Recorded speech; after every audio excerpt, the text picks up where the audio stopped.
Olá, bem-vindo ao canal Livro em Áudio. Você irá ouvir agora a continuação do livro Helena, do escritor Machado de Assis.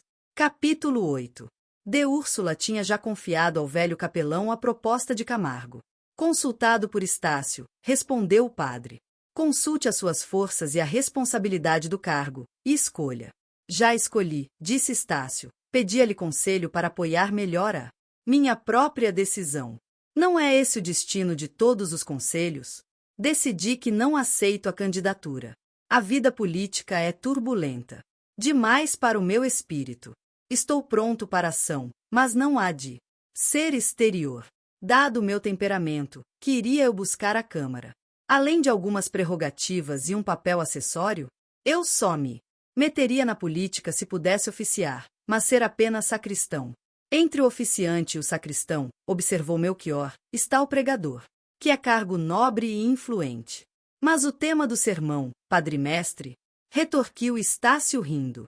Falta-me o tema. De Úrsula, a quem seduziam exclusivamente a posição e o rumor público em favor do sobrinho, viu naquelas razões um pretexto ou uma puerilidade. Defendeu, como pôde, a causa de Camargo, instou com o sobrinho para que refletisse maduramente, antes de qualquer resposta definitiva. Estácio prometeu como prometera ao médico, por simples condescendência, mas sobretudo para pôr termo ao assunto e ir saber a causa do sorriso quase imperceptível que viu roçar os lábios de Helena. A moça erguera-se e dirigira-se para uma das janelas. Estácio foi até ali. Adivinhei, pelo seu sorriso, disse ele, que tudo isto lhe parece pueril, e que eu faço bem em não aceitar o que se me oferece. Helena olhou um pouco espantada para ele, mas respondeu com tranquilidade. Pelo contrário, penso que deve aceitar. Além de haver consentimento de minha tia, parece ser um grande desejo do pai de Eugênia. Era a primeira vez que Helena aludia ao amor de Estácio, e fazia-o por modo encoberto e oblíquo. Estácio escapou dessa vez à regra de todos os corações amantes, resvalou pela alusão e discutiu gravemente o assunto da candidatura. Era pesado demais para a cabeça feminina. Helena intercalou uma observação sobre dois passarinhos que bailavam no ar, e Estácio aceitou a diversão, deixando em paz os eleitores. Durante 2 dias não saiu ele de casa. Tendo recebido alguns livros novos, gastou parte do tempo em os folhear, ler alguma página, colocá-los nas estantes, alterando a ordem e a disposição dos anteriores, com a prolixidade e o amor do bibliófilo. Helena ajudava-o nesse trabalho, um pouco parecido com o de Penélope, porque a ordem estabelecida ao meio-dia era às vezes alterada às 2 horas, e restaurada na seguinte manhã. Estácio, entretanto, não ficava todo entregue aos livros, admirava a solicitude da irmã, a ordem e o cuidado com que ela o auxiliava. Helena parecia não andar, o vulto resvalava silenciosamente, de um lado para outro, obedecendo às indicações do irmão, ou pondo em experiência uma ideia sua. Estácio parava às vezes, fatigado, ela continuava imperturbavelmente o serviço. Se ele lhe fazia algum reparo, a moça respondia erguendo os ombros ou sorrindo, e prosseguia. Então Estácio segurava-lhe nos pulsos e exclamava rindo: sossega, borboleta. Helena parava, mas eram só poucos minutos, volvia logo ao trabalho, com a mesma serena agitação. Era assim que as horas se passavam, na intimidade mais doce, e que a recíproca afeição ia excluindo toda a preocupação alheia. Era assim que a influência de Helena assumia as proporções de voto preponderante. No terceiro dia, De Tomás e Eugênia foram jantar a Andaraí. Eugênia estava nesse dia mais sisuda e dócil que nunca. Dissera-se que trazia a alma tão nova como o vestido, e menos enfeitada que ele. Estácio sentia-se satisfeito. O ideal reconciliava-se com o real. Puderam falar sozinhos, mais de uma vez. Todas as pessoas da casa pareciam conspiradas para lhes deixar a solidão. Foi ela quem recordou a proposta política do pai, da qual soubera casualmente, ouvindo a narração que este fizera a De Tomásia. O desejo de Eugênia era pela afirmativa, e Estácio, receoso de despertar os caprichos adormecidos, da moça, frouxamente resistiu, e consentiu ainda mais frouxamente em reconsiderar o assunto. Deputado! Exclamava Eugênia com os olhos no céu. Estácio acompanhou Eugênia e Detomásia na carruagem que as levou ao Rio Comprido.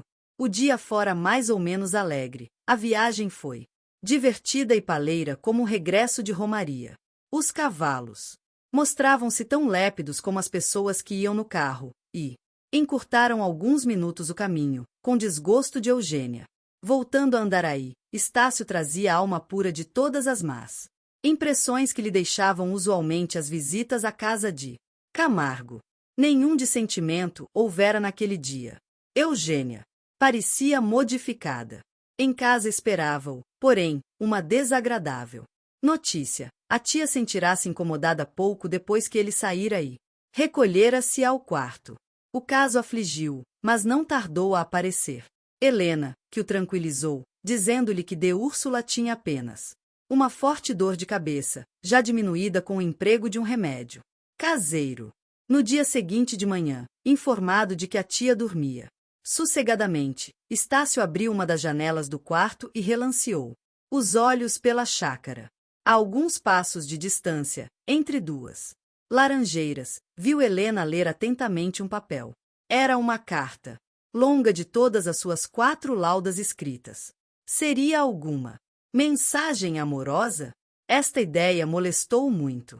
Afastou-se da janela, conchegou as cortinas, e pela fresta procurou observar a irmã.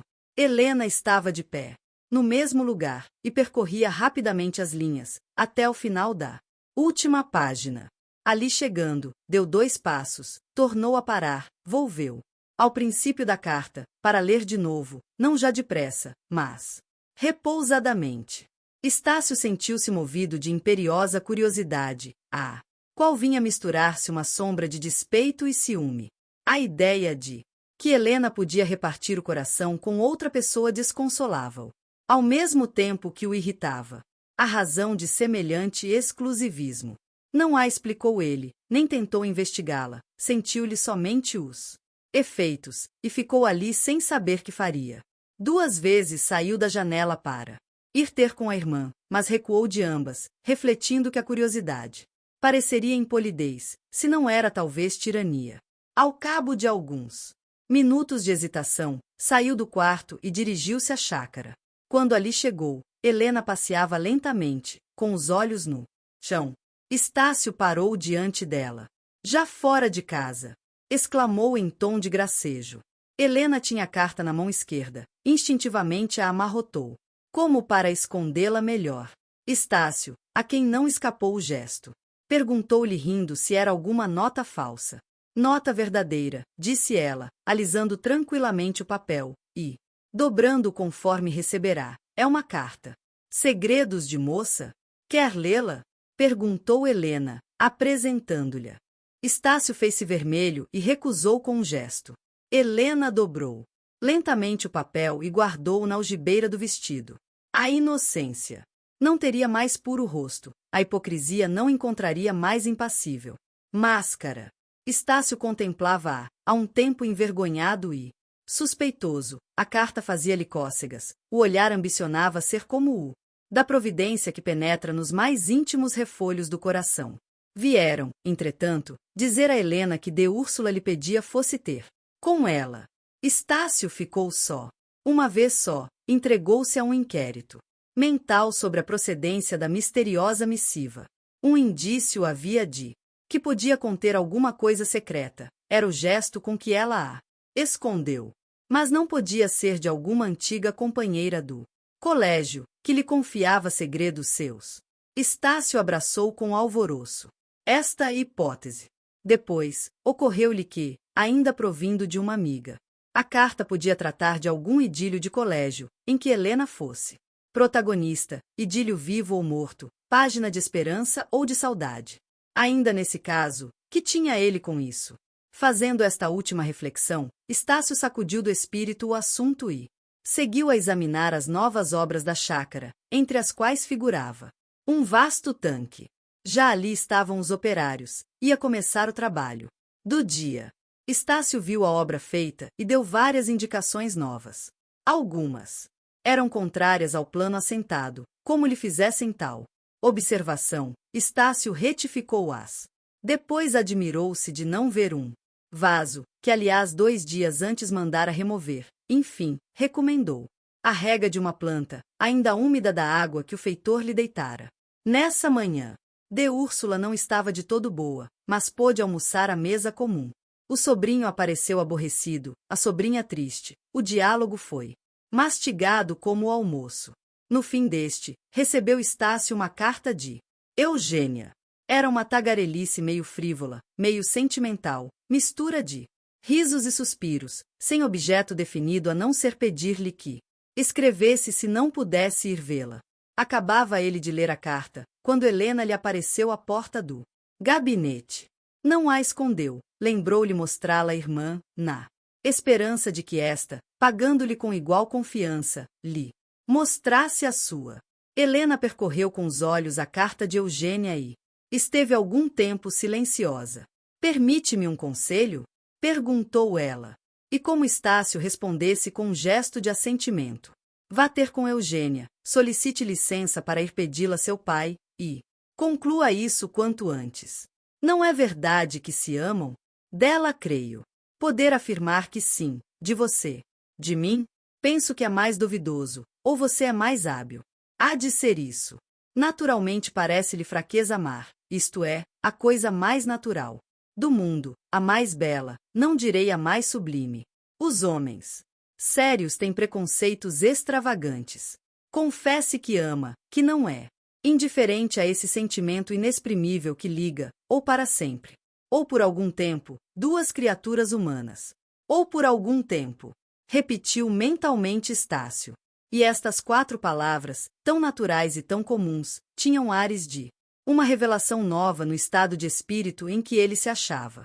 Se Helena tivesse propósito de lhe lançar a perplexidade na alma, não empregaria mais eficaz conceito.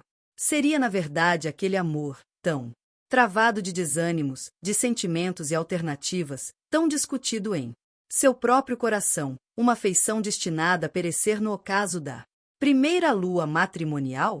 Pois sim, concordou ele, ao cabo de alguns instantes, é verdade. Eugênia não me é indiferente, mas poderei estar certo dos sentimentos dela? Ela mesma poderá afirmar alguma coisa a tal respeito? Há ali muita frivolidade que me assusta. Ilude-a, talvez, uma impressão passageira. Pode ser, mas ao marido cabe a tarefa de fixar essa impressão passageira. O casamento não é uma solução, penso eu, é um ponto de partida. O marido fará a mulher. Convenho que Eugênia não tem todas as qualidades que você desejaria, mas não se pode exigir tudo.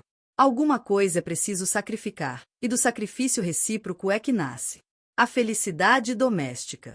As reflexões eram exatas, por isso mesmo Estácio as interrompeu. Filho do conselheiro achava-se numa posição difícil. Caminhara para o casamento com os olhos fechados. Ao abri-los, viu-se à beira de uma coisa que lhe pareceu abismo, e era simplesmente um fosso estreito. De um pulo poderia transpô-lo, mas, se não era irresoluto nem débil, tinha ele acaso vontade de dar esse salto? Insistindo Helena, prometeu ele que nessa tarde iria visitar Camargo. De tarde desabou um temporal violento. A força do vento e da trovoada abrandou, mas a chuva continuou a cair com a mesma violência. Era impossível ir ao Rio Comprido. Estácio estimou aquele obstáculo. Era melhor adorar de longe a imagem da moça do que ir colher algum desgosto junto a ela. De pé, encostado a uma das vidraças da sala de visitas, via cair as grossas toalhas de água. Ao lado estava sentada Helena, não alegre, mas taciturna e melancólica. É tão bom ver chover quando estamos abrigados, exclamou ele. Tenho lá na estante um poeta latino que diz alguma coisa neste sentido. Que tem você? Estou pensando nos que não têm abrigo ou o têm mal, nos que não têm, neste momento, nem tetos sólidos nem corações amigos ao pé de si. A voz da moça era trêmula, uma lágrima lhe brotou dos olhos, tão rápida que ela não teve tempo de a dissimular. Surpreendida nessa Manifestação de sensibilidade, inexplicável talvez para o irmão. Ergueu-se e procurou gracejar e rir. O riso parecia uma cristalização da lágrima, e o gracejo tinha ares de responso. Estácio não se iludiu. Nada daquilo era claro, ou era tão claro como a carta. O olhar, severo e frio, interrogou mudamente a moça. Helena, que tivera tempo de se tranquilizar, voltou o rosto para a rua e começou a rufar com os dedos. Na vidraça. Capítulo 9. Naquela mesma noite, de Úrsula, que não havia de todo melhorado, adoeceu deveras. A família, mal convalescida da perda do velho chefe, via-se agora ameaçada de uma nova dor, em todo caso, exposta a novos receios. O doutor Camargo declarou que o caso era grave, e deu princípio a rigoroso tratamento. Helena era naquela ocasião a natural enfermeira. Pela primeira vez, patenteou-se em todo o esplendor a dedicação filial da moça. Horas do dia, e não poucas noites inteiras, passava-as na alcova de Úrsula, atenta a todos os cuidados que a gravidade da enferma exigia. Os remédios e o pouco alimento que esta podia receber não lhe eram dados por outras mãos. Helena velava à cabeceira, durante o sono leve e interrompido da doente, achando em suas próprias forças a resistência que a natureza confiou especialmente às mães. Quando dava algum repouso ao corpo, não era ele ininterrupto nem longo, e, mais de uma vez, alta noite, erguia-se do leito, colocado provisoriamente no quarto contíguo, para ir espreitar a mucama que, em seu lugar, acompanhava a enferma. As prescrições do médico era ela que as recebia e cumpria. A voz seca e dura com que Camargo lhe falava não era própria torná-lo amável e aceito, mas Helena cerrava os ouvidos à antipatia do homem para só obedecer ao médico. Este não tinha outra pessoa a quem interrogasse acerca dos fenômenos da doença, nem podia achar quem melhor os observasse e referisse. Força lhe era aceitá-la. Assim, essas duas pessoas que se repeliam e detestavam, iam de acordo, desde que se tratava da vida de um terceiro. O que completava a pessoa de Helena, e ainda mais lhe mereceu o respeito de todos, é que, no meio das ocupações e preocupações daqueles dias, não fez padecer um só instante a disciplina da casa. Ela regeu a família e serviu a doente, com igual desvelo e benefício. A ordem das coisas não foi alterada nem esquecida fora da alcova de Úrsula. Tudo caminhou do mesmo modo que antes, como se nada extraordinário se houvesse dado. Helena sabia dividir a atenção sem a dispersar.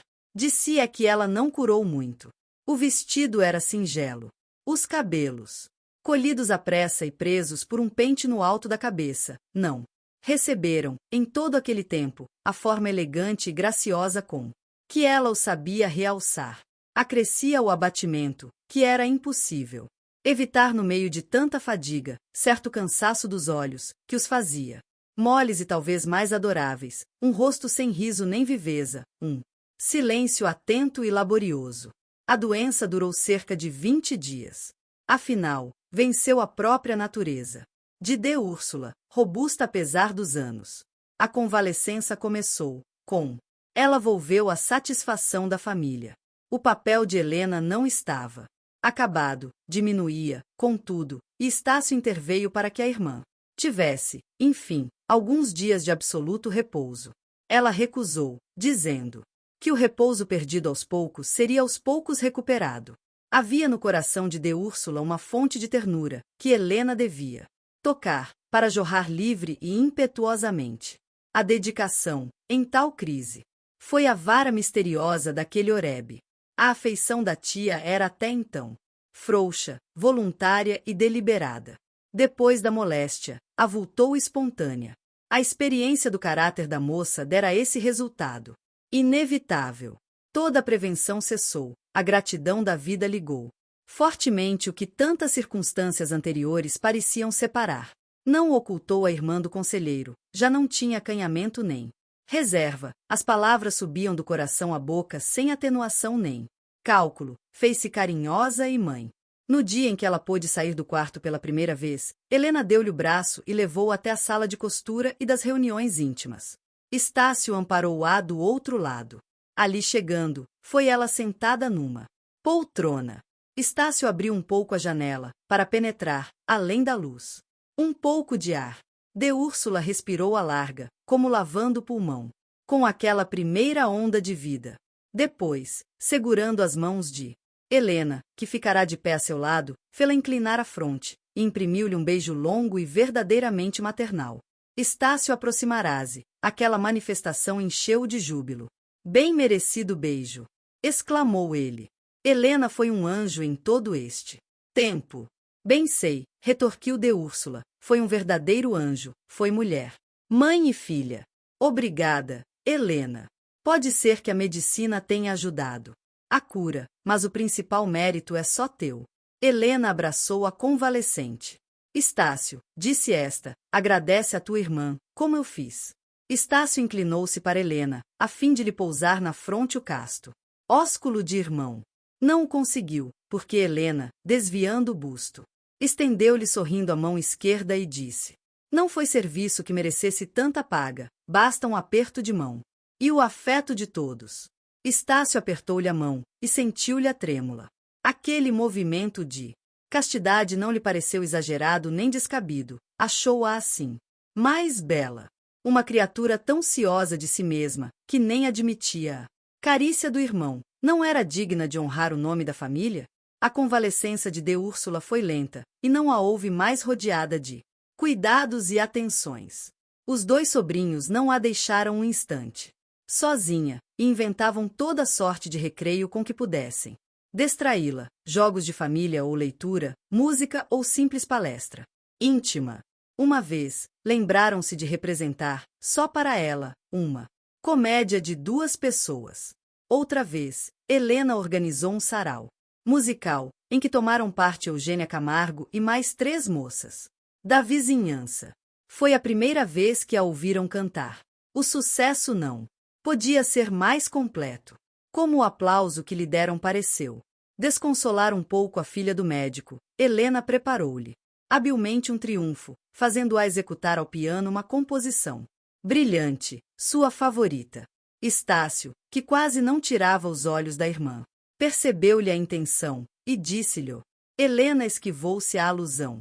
Mas, insistindo ele, não há nada que admirar, disse ela, Eugênia toca perfeitamente. Era justo que também fosse aplaudida.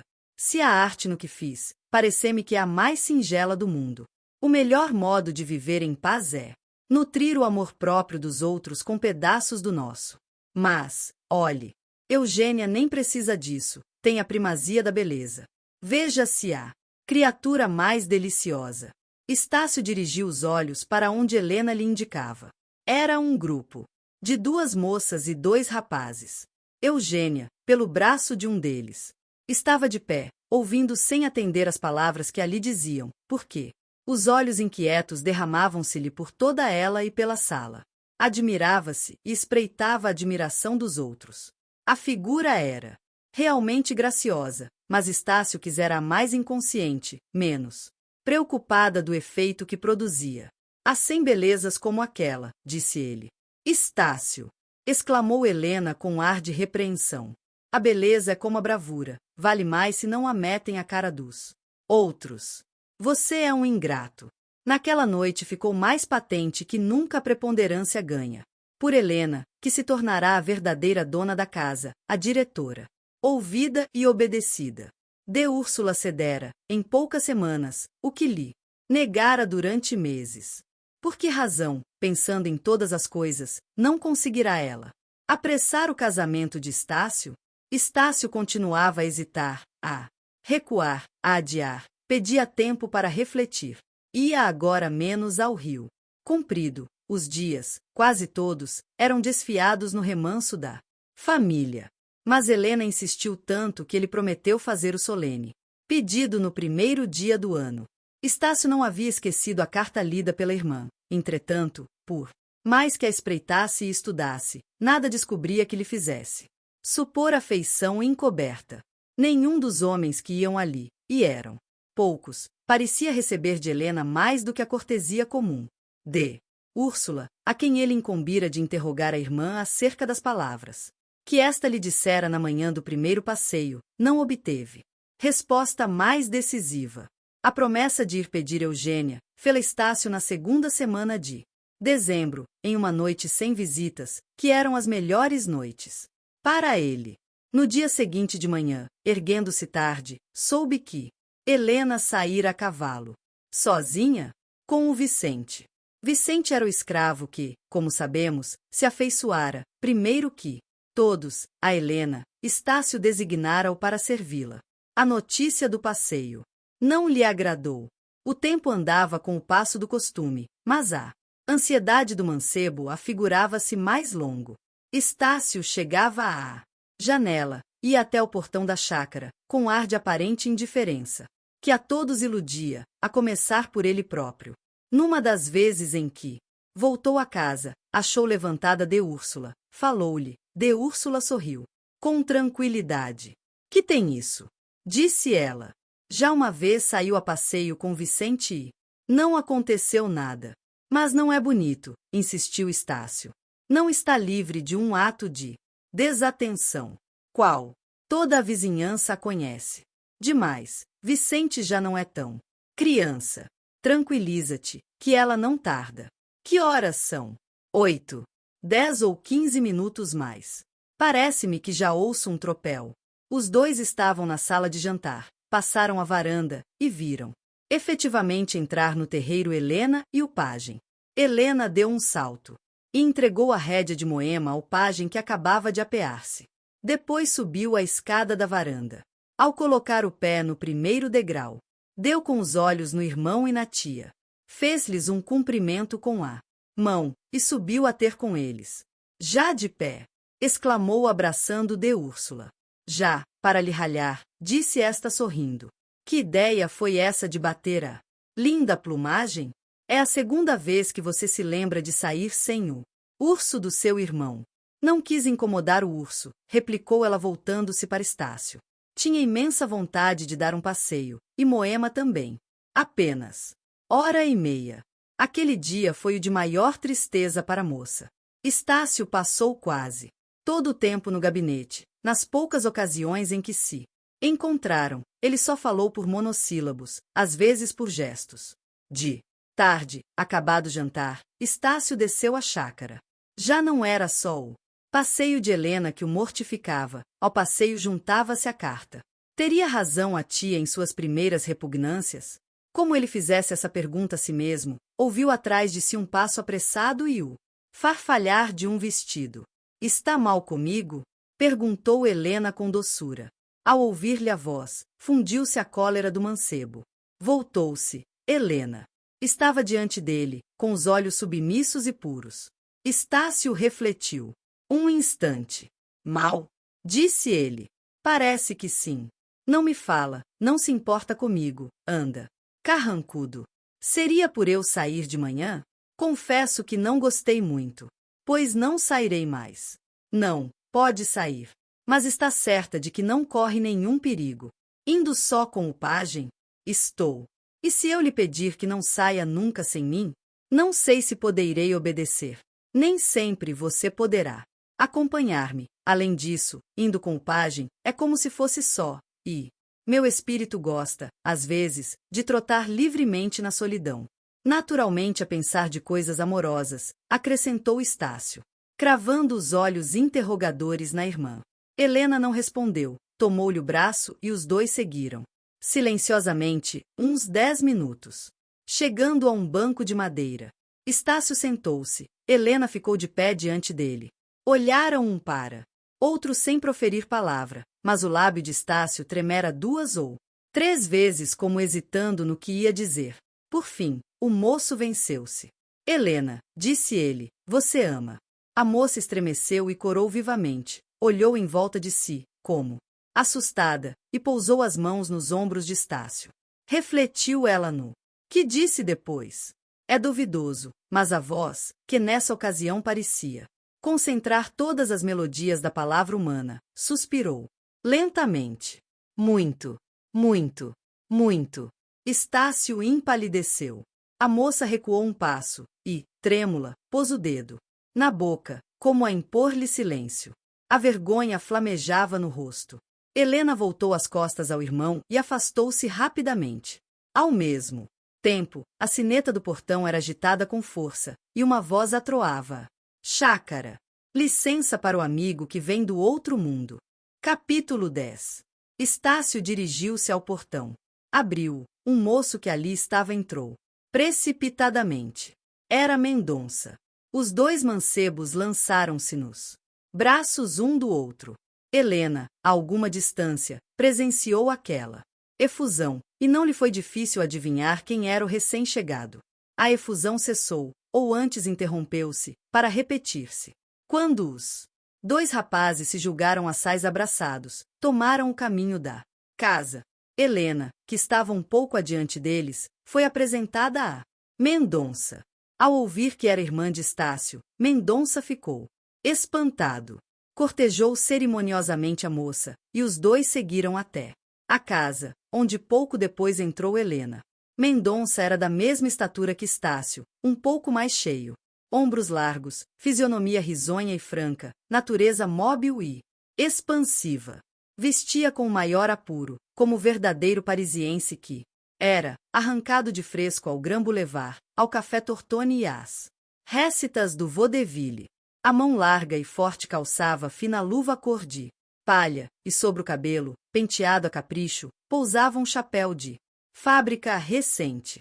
Estácio, antes de entrar, explicou ao amigo a situação de Helena, cujas qualidades e educação louvou, com o fim de lhe fazer compreender o respeito e a afeição que ela de todos merecia.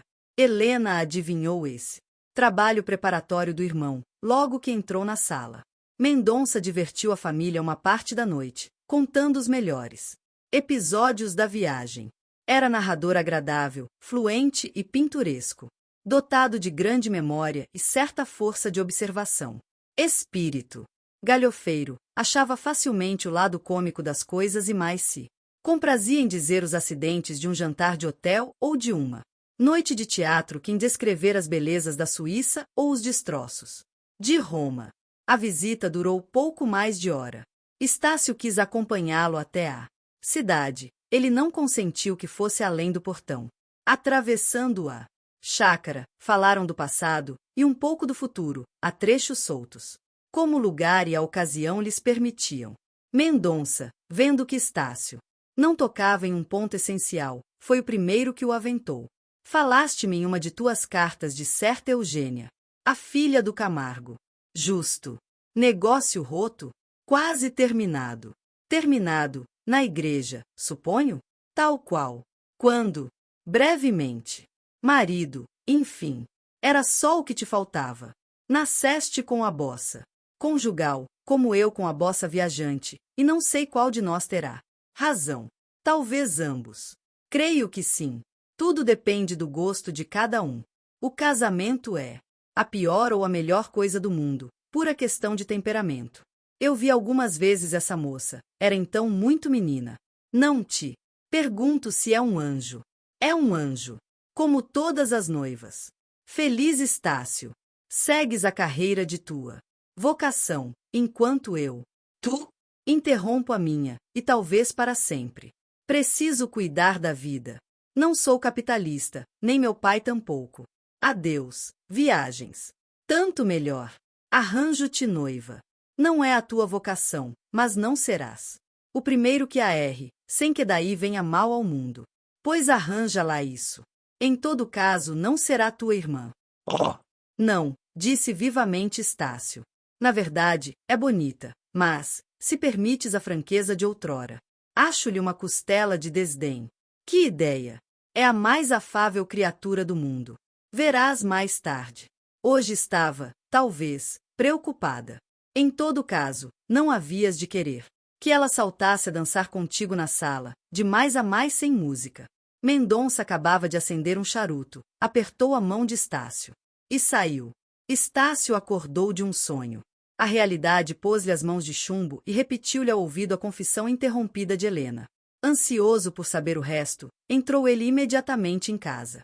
A diligência foi estéril, porque a irmã se recolhera ao quarto. Estácio imitou-a.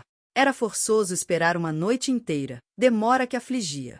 porque, dizia ele consigo mesmo, cumpria-lhe velar pela sorte de Helena, como irmão e chefe de família, indagar de seus sentimentos, e ordenar o que fosse melhor. Uma noite não era muito, contudo, a preocupação retardou-lhe o sono. A confissão súbita, lacônica e eloquente da irmã ficará-lhe no espírito, como se fora o eco perpétuo de uma voz extinta. Nem no dia seguinte, nem nos subsequentes alcançou o que esperava. Helena, ou evitava ficar a sós com ele, ou esquivava-se a maior explicação. Nos passeios matinais, que eram frequentes, procurou Estácio, mais de uma vez, tratar do assunto que o preocupava. Helena ouvia com um sorriso e respondia com gracejo. Depois, dava de rédea a conversação e galopava na direção oposta. Como a fantasia era campo vasto, nunca mais o moço lograva trazê-la ao ponto de partida. Um dia, a insistência de Estácio teve tal caráter de autoridade, que pareceu constranger e molestar Helena. Ela replicou com um remoque. Ele redarguiu com uma advertência áspera. Iam ambos a pé, levando os animais pela rédea. Ouvindo a palavra do irmão, Helena susteve o passo, e fitou-o com um olhar digno, um desses olhares que parecem vir das estrelas, qualquer que seja a estatura da pessoa. Estácio possuía estas duas coisas, a retratação do erro e a generosidade do perdão. Viu que cedera um mau impulso, e confessou-o, mas confessou-o com palavras tais que Helena travou-lhe da mão e lhe disse: obrigada. Se me não dissesse isso, ver-me-ia disparar por este caminho fora até o fim do mundo ou até o fim da vida. Helena. Oh, Não é vão melindre, é a própria necessidade da minha posição. Você pode encará-la com olhos benignos, mas a verdade é que só as asas do favor me protegem. Pois bem, seja sempre generoso, como foi agora. Não procure violar o sacrário de minha alma. Não insista em pedir a explicação de palavras mal pensadas e ditas em má hora. Mal pensadas? Pode ser, mas por isso é que são verdadeiras. Se você tivesse tempo de as meditar, guardá-las-ia consigo, a vara de seus segredos e suspeitosa de corações amigos. Meu fim era somente ajudá-la a ser venturosa, destruir. É tarde, interrompeu a moça, consultando o reloginho preso à cintura. Vamos. Estácio sorriu melancolicamente, ofereceu-lhe o joelho, ela pousou nele o pezinho afilado e leve e saltou no selim. A volta foi menos alegre do que costumava ser. Eles falavam, mas a palavra vinha aos lábios, como uma onda vagarosa e surda, nenhuma cólera, mas nenhuma animação. Assim correu aquele dia, assim correriam outros. Se não fora a vara mágica de Helena. O natural influxo era tão forte que o irmão voltou desde logo às boas, sendo as melhores horas as que passava ao pé dela, a escutá-la e a vê-la, ambos contentes, felizes. O episódio da confissão vinha às vezes, como hóspede importuno, projetar entre eles o nebuloso perfil, mas o espírito de Estácio repelia-o, e a alegria da irmã fazia o resto. Entretanto, graças ao amigo recém-chegado, o filho do conselheiro saiu um pouco de suas regras habituais e começou a provar alguma coisa mais da vida exterior. Mendonça buscava realizar, em miniatura, o seu esvaído ideal parisiense. Havia nele o movimento, a agitação, a galhofa, que absolutamente faltavam a Estácio, e vieram dar-lhe a vida a variedade que ela não tinha. Alguns espetáculos e passeios. Uma ou outra ceia alegre, tal foi o programa de uma parte íntima da existência de Estácio. Para contrastar com ela, tinha ele as manhãs do Andaraí e algumas noites do Rio Comprido. Ao amigo e à sua consciência, dizia o moço que estava a despedir-se da liberdade. A influência de Mendonça estendeu-se à própria casa de Estácio. Mendonça gostava sobretudo da variedade no viver, não tolerava os mesmos prazeres nem os mesmos charutos, para os apreciar tinha necessidade de os alternar frequentemente. Se fosse possível, era capaz de fazer-se monge durante um mês, antes do carnaval, trocar o hábito por um dominó, e atar as últimas notas das matinas com os prelúdios da contradança. A fidelidade à moda custava-lhe um pouco. quando esta não ia a passo com a impaciência. Em sua opinião, o que distinguia o homem do cão era a faculdade de fazer que uma noite se não parecesse com outra. O Rio de Janeiro não lhe oferecia a mesma variedade de recursos que Paris, tendo gênio inventivo e fértil, não lhe faltaria meio de fugir à uniformidade dos hábitos. O pior que lhe acontecia era a disparidade entre os desejos e os meios. Filho de um comerciante, apenas remediado, não teria ele podido realizar a viagem à Europa, nas proporções largas em que o fez, a não ser a intervenção benéfica de uma parenta velha, que se incumbira de lhe ministrar os recursos de que ele carecesse durante aquela longa ausência. Nem a parenta continuaria a abrir-lhe a bolsa, nem o pai queria criar-lhe hábitos de ociosidade. Tratava este, portanto, de obter-lhe um emprego público. Mendonça estava longe de recusar. Pedia somente que o emprego o não deslocasse da corte. Inquieto, amigo da vida ruidosa e fácil, inteligente sem largos horizontes, possuindo apenas a instrução precisa para desempenhar-se regularmente de qualquer comissão de certa ordem, Mendonça, com todos os seus defeitos e boas qualidades, era homem agradável e aceito. Os defeitos eram antes do espírito do que do coração. A variedade que ele pedia para as coisas externas e de menor tomo, não a praticava em suas afeições, que eram geralmente inalteráveis e fiéis.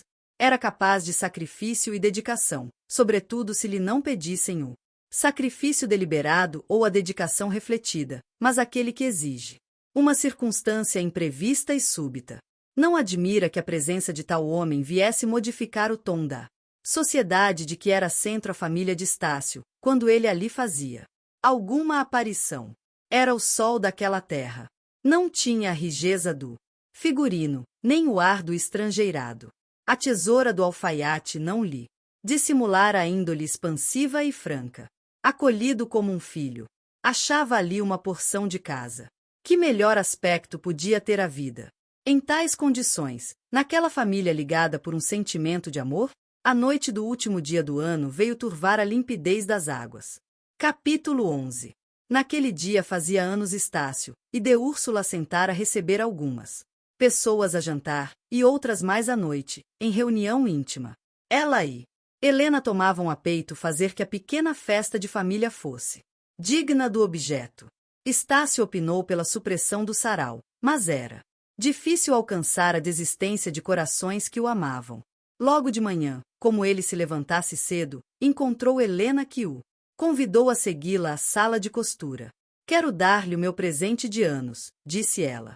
Ali entrados, abriu a moça uma pasta de desenhos, na qual havia um só, mas significativo. Era uma parte da estrada de Andaraí, a mesma por onde eles costumavam passear, mas com algumas particularidades. Do primeiro dia, 2 cavaleiros, ele e ela, iam subindo a passo lento. Ao longe, e acima via-se a velha casa da bandeira azul. No primeiro plano, desciam o preto e as mulas. Por baixo do desenho uma data, 25 de julho de 1850. Estácio não pôde conter um gesto de admiração, quando a moça retirou de cima do desenho a folha de papel de seda que o cobria. Apertou a mão de Helena e examinou o trabalho. Notou a firmeza das linhas, a exação das circunstâncias locais, as impressões de uma hora fugitiva que o lápis da irmã tivera a arte de fixar no papel. Não podia fazer-me presente melhor, disse ele, dá-me uma parte de si mesma, um fruto de seu espírito. E que fruto? Não há muita moça que desenha assim. Era talvez por isso que você saía algumas vezes sozinha com o pajem? Estácio contemplou ainda instantes o desenho, depois levou-o aos lábios. O beijo acertou de cair na cabeça da cavaleira. Foi o original. Que corou! Andavam a gabar os meus talentos, disse Helena após um instante. Tive a vaidade de dar uma pequena amostra. Excelente amostra! Não acha, titia? Disse o moço a de Úrsula, que nesse instante aparecerá à porta, trazendo seu presente, numa bocetinha de joalheiro. De Úrsula não tinha, de certo, o instinto da arte, mas o amor da família. Lhe ensinaram uma estética do coração, e essa bastou a fazê-la admirar o trabalho de Helena. Mas que digo eu todos os dias? exclamou de Úrsula. Esta pequena sabe tudo. Quase tudo, emendou Helena. Ignoro, por exemplo, como lhes hei de agradecer. O quê, tontinha? Interrompeu a tia. Algum disparate, naturalmente. Impróprio em qualquer dia, mas muito mais ainda no dia de hoje. Enquanto as duas senhoras foram tratar das disposições do dia, Estácio mandou selar o cavalo e saiu. Queria comparar ainda uma vez o desenho de Helena com o sítio copiado. A fidelidade era completa, e o quadro seria absolutamente o mesmo, se dessem algumas circunstâncias da primeira ocasião. Helena não ia ao lado dele, mas a 20 braças de distância flutuava a bandeira azul da casa do alpendre. Estácio afrouxou o passo do cavalo, como saboreando as recordações da primeira manhã, quando Helena se lhe mostrará tão singularmente comovida. Volveu a refletir na situação dela e na paixão que lhe confessara, dias antes, com tamanha veemência. Se tratava de uma felicidade possível, embora difícil, Estácio prometeu a si mesmo. Alxar. Não era isso servir o sangue do seu sangue? A casa do alpendre, até ali indiferente Estácio, criava agora para ele um interesse especial. À medida que se aproximava, ia achando no edifício a fiel reprodução do desenho. Este não apresentava todas as particularidades da vetustez, mas continha as mesmas disposições exteriores, como se fora feito diante do original. A uma das janelas estava um homem, com a cabeça inclinada, atento a ler o livro que tinha sobre o peitoril. Nessa atitude não era fácil examiná-lo. Afigurava-se, entretanto, uma criatura máscula e bela. Ah! 2 braças de distância, o indivíduo levantou a cabeça e cravou em Estácio um par de olhos grandes e serenos. Imediatamente os retirou, baixando-os ao livro. Mal sabes tu, filósofo matinal, disse Estácio consigo, mal sabes tu, que a tua casa teve a honra de ser reproduzida pela mais bela mão do mundo. O filósofo continuou a ler, e o cavalo continuou a andar. Quando Estácio regressou daí a alguns minutos, achou somente a casa. O morador desaparecera, circunstância indiferente, que escapou de todo a atenção do moço. Nem ele pensava mais naquilo, o espírito trotava largo, a inglesa, como ginete, e ambos bebiam o ar, como ansiosos de chegar ao ponto da partida. Capítulo 12. A festa correu animada, posto a reunião fosse restrita. Alguns giros da valsa, 2 ou 3 quadrilhas, jogo e música, muita conversa e muito riso. Tal foi o programa da noite, que a encheu e fez mais curta. Se as honras da casa foram feitas por Helena, a alma da festa era Mendonça, cujo espírito havia já recebido e colhido o sufrágio universal. Eugênia dera-lhe, antes de todos, o seu voto. Havia entre ambos tal ou qual afinidade de índole, que naturalmente os aproximava. Mendonça lisonjeava os caprichos de Eugênia, aplaudia-a, compreendia-a, obedecia-lhe sem constrangimento nem reparo. Quando Mendonça valsava com Eugênia, todos os olhos se concentravam neles. Eram valsistas de primeira ordem. As ondulações do corpo de Eugênia e a serenidade e segurança de seus passos adaptavam-se maravilhosamente àquela espécie de dança. Era belo vê-los percorrer o vasto círculo deixado aos movimentos, vê-los, enfim, parar com a mesma precisão e sem o menor sintoma de cansaço. Eugênia punha toda a atenção no gesto de braço com que, logo que interrompia ou cessava de todo a valsa, conchegava ao corpo a saia do vestido. O prazer com que fazia esse gesto, e a graça com que o acompanhava de uma leve inclinação do corpo mostravam que, mais ainda a faceirice do que a necessidade, lhe movia o corpo e a mão. Esta sorte de triunfos enchia a alma de Eugênia, e, porque ela não possuía nem a modéstia nem a arte de a simular, via-se-lhe no rosto o orgulho e a satisfação. A dança não era para a filha de Camargo um gozo ou um recreio somente, era também um adorno e uma arma. Daí vinha que o valsista mais intrépido e constante era também o principal parceiro do seu espírito, e ninguém disputava esse papel ao filho do comerciante. Sua filha é a rainha da noite, murmurou o Dr. Matos ao ouvido de Camargo, em um intervalo do voltarete. Não é verdade? Acudiu o médico. E a alma do pai voava enrolada nas pontas da fita que apertava. Cintura de Eugênia, não regressando ao domicílio senão quando a moça parava. Então volvia Camargo um olhar em torno de si, como pedindo igual admiração.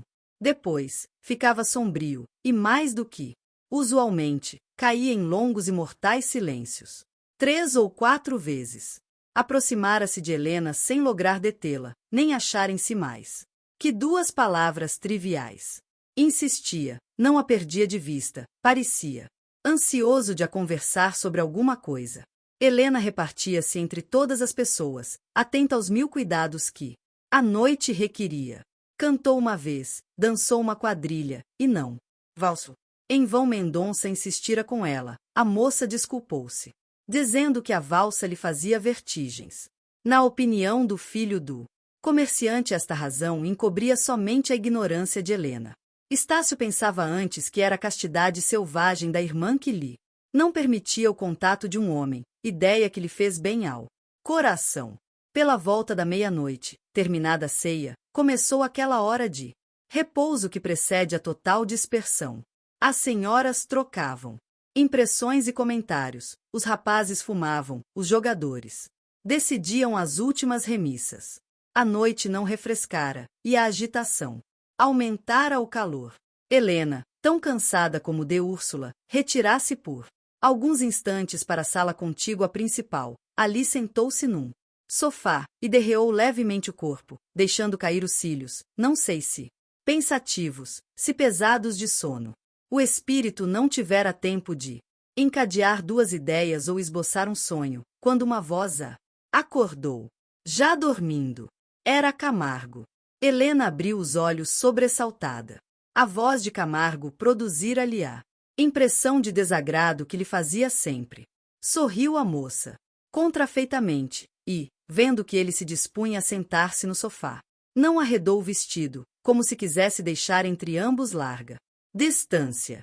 Camargo sentou-se. Parece que se assustou? Disse ele. Um pouco. Camargo agitou entre as mãos os perendengues do relógio, tão numerosos como eles se usavam naquele tempo. Depois pegou familiarmente no leque da moça, abriu-o, contou as varetas, tornou a fechá-lo e restituiu-o com um elogio. Helena respondeu-lhe com um sorriso. Ia levantar-se, quando ele a deteve com estas palavras. Estimei achá-la só, porque precisava pedir-lhe um conselho. A testa de Helena contraiu-se interrogativamente. Um conselho e um favor, continuou o médico.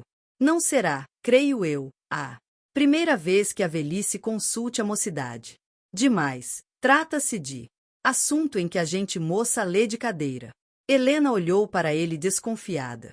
Nunca vira o médico tão afável, e essa mudança de maneiras e de tom é que lhe fazia medo.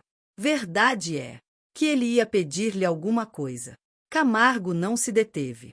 Fez uma exposição rápida de suas relações com a família do conselheiro, da amizade que o ligava a ela.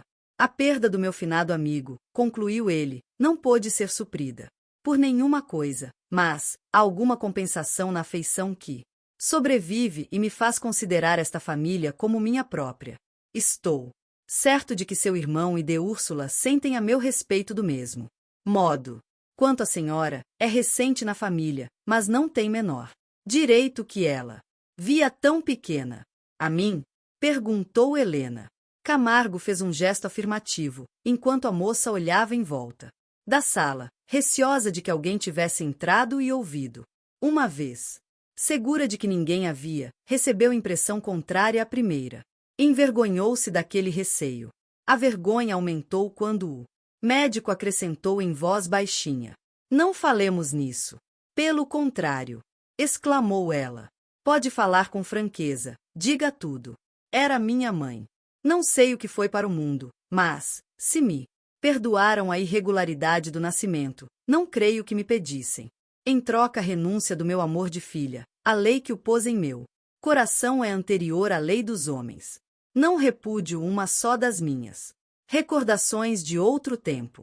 Sei e sinto que a sociedade tem leis, regras dignas de respeito, aceito-as tais quais, mas deixem-me ao menos o direito de amar o que morreu. Minha pobre mãe. Vi-a expirar. Em meus braços, recolhi o seu último suspiro. Tinha apenas 12 anos, contudo, não consenti que outra pessoa velasse a cabeceira à última noite que passou sobre a terra. Oh, Não a esquecerei nunca. Nunca. Nunca. Helena proferiu estas palavras num estado de exaltação que até Alice lhe não vira. Em vão Camargo procurou 2 ou 3 vezes interrompê-la, receoso de que a ouvissem fora, porque a moça tinha levantado a voz. Helena não obedeceu, não viu sequer o gesto suplicante do médico. O seio, castamente velado pelo corpinho, que subia até o pescoço, estava ofegante e onduloso como a água do mar. A última palavra saiu-lhe como um soluço. Camargo sentiu-se surpreendido com aquela explosão de ternura. Era evidente que ele esperava outra coisa. Seguiu-se um breve silêncio, durante o qual Helena mordia a ponta do lenço, como para conter a palavra que lhe tumultuava no coração. O médico prosseguiu enfim. Ninguém lhe pede que esqueça, disse ele, todos respeitam esses sentimentos de piedade filial. O passado morreu, e o menos que se deve aos mortos é o silêncio. A senhora tem o direito de lhe dar o amor e a saudade. Mas falemos dos vivos, e perdoe-me se lhe toquei sem querer, em tão dolorosa recordação. Não, não é dolorosa, disse ela, abanando a cabeça. Falemos dos vivos. Não está certa do amor de sua família? Helena fez um gesto afirmativo. Não poderia encontrar outra melhor nem tão boa. De Úrsula é uma Santa Senhora, Estácio, um caráter austero e digno. Venhamos agora ao conselho. Há muito tempo ando com ideia de ir à Europa. Estou caminhando para a velhice. Não quero deixar de ir ver alguma coisa além do nosso pão de açúcar. Já desfiz o projeto mais de uma vez. Cuido que agora vou definitivamente realizá-lo. Dá-se, porém, uma circunstância grave. Sabe que minha filha ama seu irmão? Meus olhos descobriram desde muito tempo essa inclinação de um e outro. Por quê? Também seu irmão ama minha filha. Merecem-se, e de algum modo continuam a afeição dos pais. A natureza completa a natureza. Esta é a situação. O que eu desejava, porém, é que me dissesse se devo partir já, levando-a, ou se é melhor esperar que eles se casem. Helena ouvirá o médico sem olhar para ele. Quando ele acabou, fitou-o, admirada e curiosa. A puerilidade da pergunta era tão evidente que a moça procurou ler no rosto do interlocutor o pensamento verdadeiro e oculto. Camargo apressou-se a explicar-se. Estácio, disse ele, pode amar Eugênia com ideias matrimoniais, mas também pode não passar isto de um capítulo de romance, como o que se lê em uma viagem da corte a Niterói.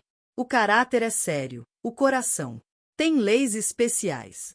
Confesso que o procedimento de Estácio nada me afirma a tal respeito. Há nele umas mudanças pouco explicáveis. oh, Tempo decorrido é mais que muito suficiente para que está refletindo. Estou. e, Suponho que pede mais do que me disse. Quer que eu indague a tal respeito às intenções de Estácio? Isso. Mas por que não se dirige a ele mesmo? Não havia inconveniente. Estabeleceu-se, porém, que um pai não deve ser o primeiro a falar em tais coisas. É preciso respeitar a dignidade paterna. Acresce que Estácio é rico, e tal circunstância podia fazer supor de minha parte um sentimento de cobiça, que está longe de meu coração. Podia falar a de Úrsula, creio, porém, que ela não tem a sua habilidade e, por que eu não direi, a sua influência no espírito de Estácio. eu, oh, Influência incontestável. A senhora veio completar a alma de seu irmão. É visível a afeição e o respeito que ele lhe tem. Demais, em tais assuntos uma irmã é natural confidente e conselheira. Helena deu 3 pancadinhas no joelho com a ponta do leque e enfiou os olhos pela porta de comunicação entre aquela e a sala principal.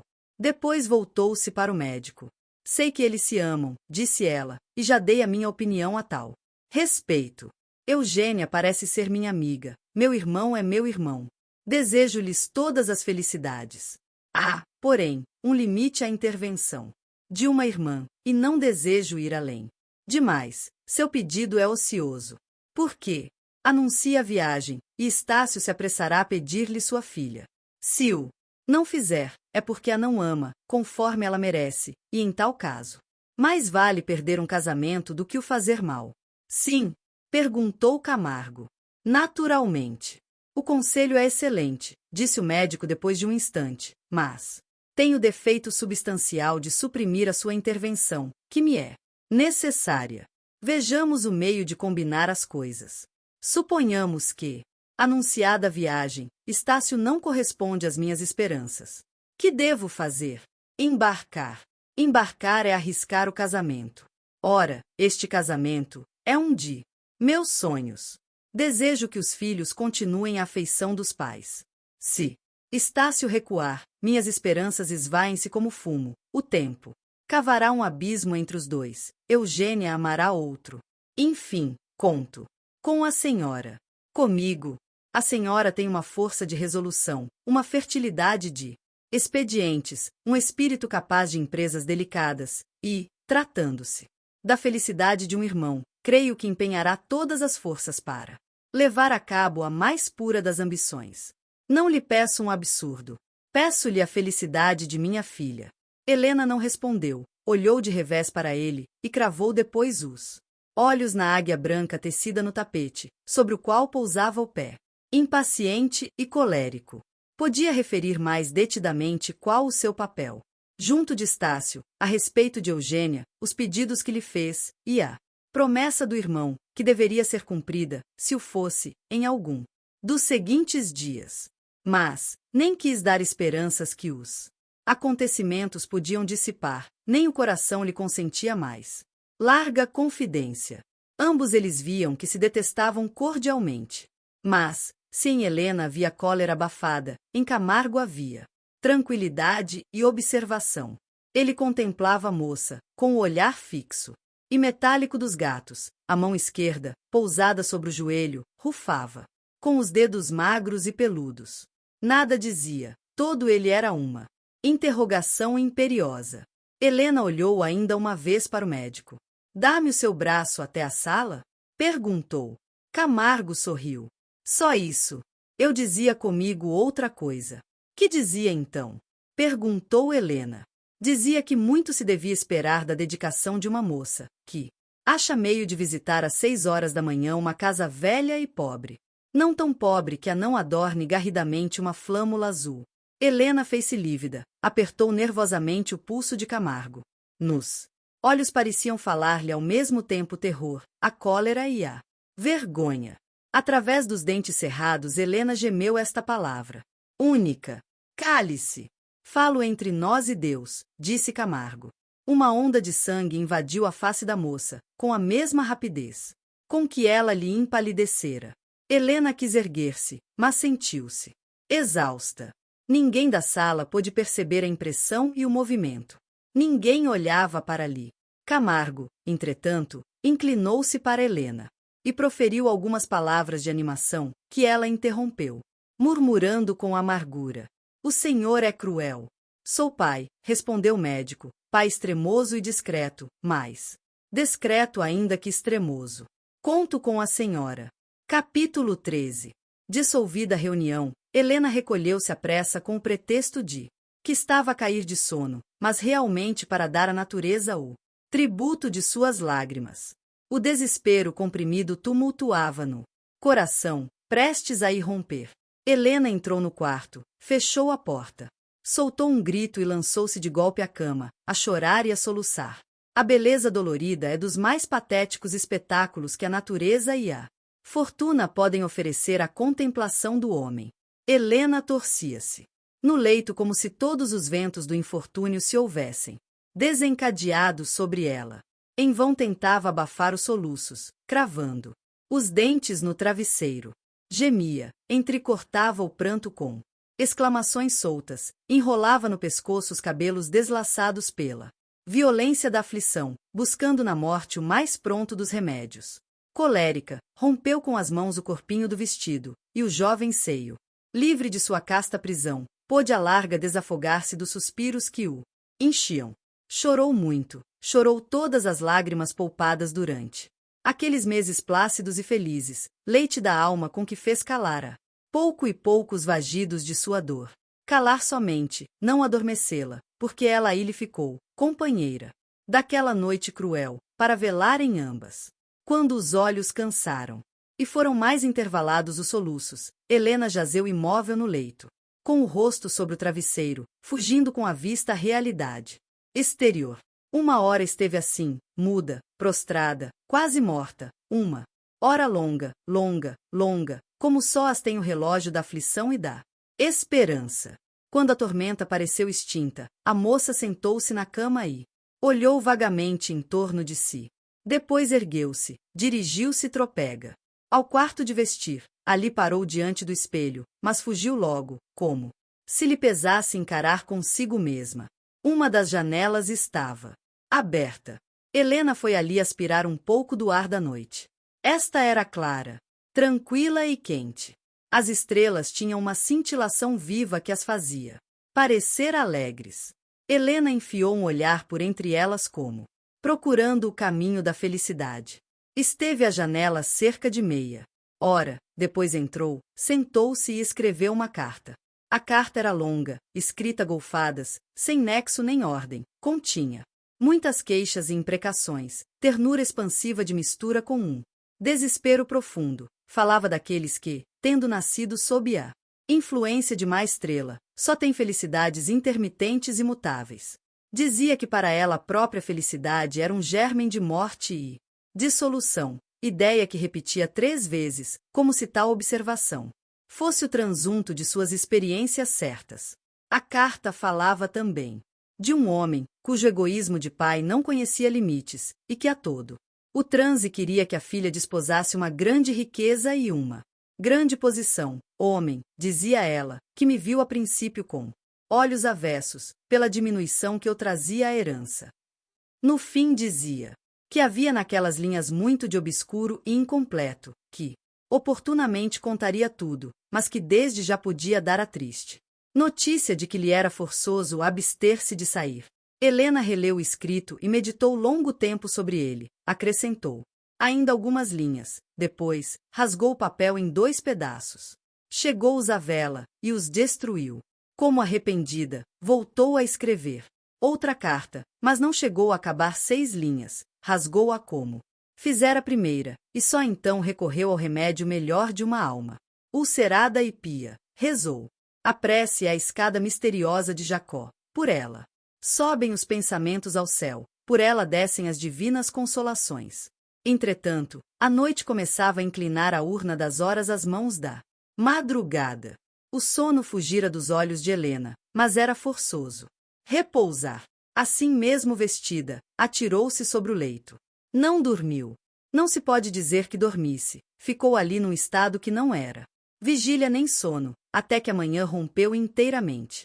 Abrindo os olhos, pareceu acordar de um sonho. A imaginação recompôs as fases todas do acontecimento da véspera. Depois suspirou, e ficou longo tempo a olhar para o chão, com a fixidez trágica e solene da morte. Era justo. Murmurava de quando em quando. Levantou-se enfim, levantou-se abatida e cansada. Viu-se ao espelho. A descor da face e a linha roxa que lhe circulava as pálpebras dificilmente podiam deixar de impressionar a família. Helena disfarçou como pôde esses vestígios da tempestade, explicou-os do modo mais verossímil, o cansaço da véspera e a insônia de toda uma noite. A explicação não achou obstáculo no ânimo da tia e do irmão.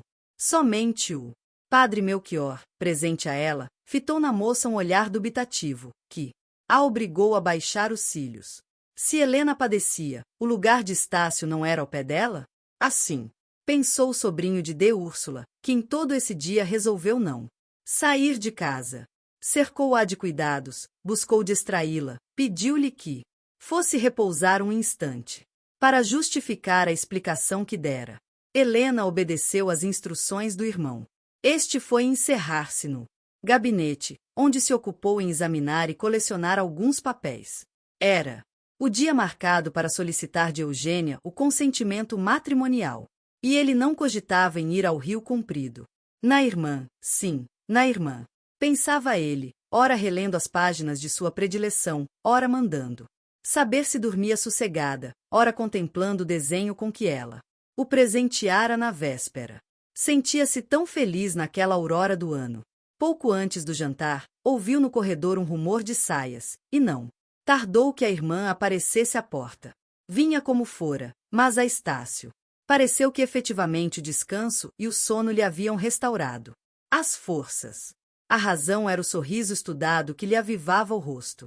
Helena parou e Estácio foi ter com ela, travou-lhe da mão, fê-la entrar. Estás melhor? Perguntou.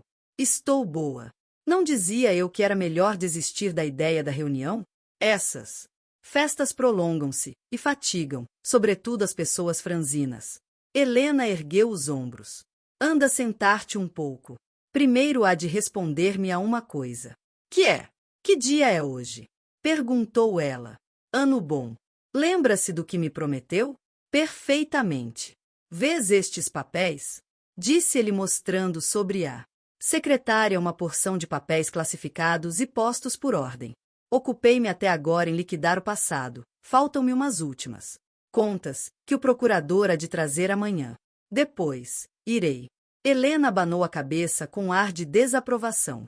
Não, disse ela, não há de ir depois, há de ir hoje mesmo. Que tem? As contas com a autorização que deve pedir a Eugênia? Vá logo de noite. Sou supersticiosa, creio que o pedido feito no dia de hoje é de excelente agouro. Dará um ano feliz. Minha intenção era ir dentro de 4 ou 5 dias, respondeu Estácio, depois de um silêncio, mas não tenho dúvida em fazê-lo. Uma vez preenchida a formalidade, pedi-la-á imediatamente ao pai? Não.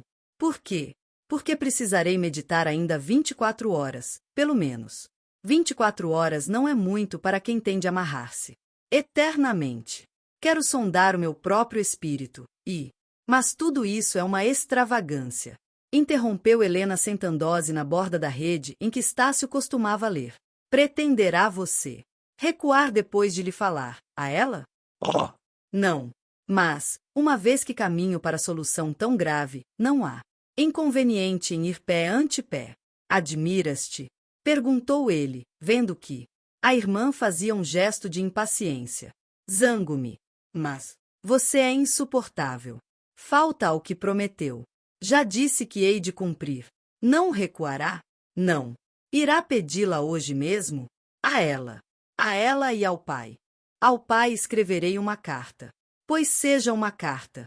Contanto que acabe com isso. O casamento será quando convier ao doutor Camargo.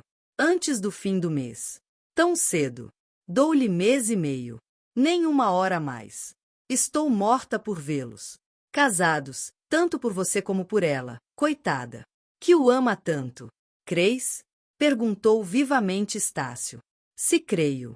Posso afirmá-lo. Não será amor como você quisera que fosse, mas é o amor que ela lhe pode dar, e é muito. Está dito. Palavra? Estácio estendeu silenciosamente a mão, que Helena apertou. Vou confiar todo o meu destino à cabeça mais leve do universo. Disse Estácio, com os olhos fitos no chão. Não é de seu coração que me queixo, mas de seu espírito, que nunca deixou as roupas da infância. Demais, à medida que me aproximo da hora solene, sinto que me repugna o estado conjugal. É tão boa a minha vida de solteiro. Tão cheios os meus dias. Helena tapou-lhe a boca com uma das mãos, com a outra fez-lhe um gesto para que se calasse. Depois, fugiu. Uma vez só, Estácio refletiu longamente na situação em que se achava, reconheceu que estava moralmente obrigado a pedir Eugênia, desde que seus corações se tinham aberto um para o outro, celebrando um contrato que ele só não podia romper. A consciência rebelou-se contra as irresoluções do coração, e a decisão foi curta. Naquela mesma noite, ouviu Eugênia a esperada palavra.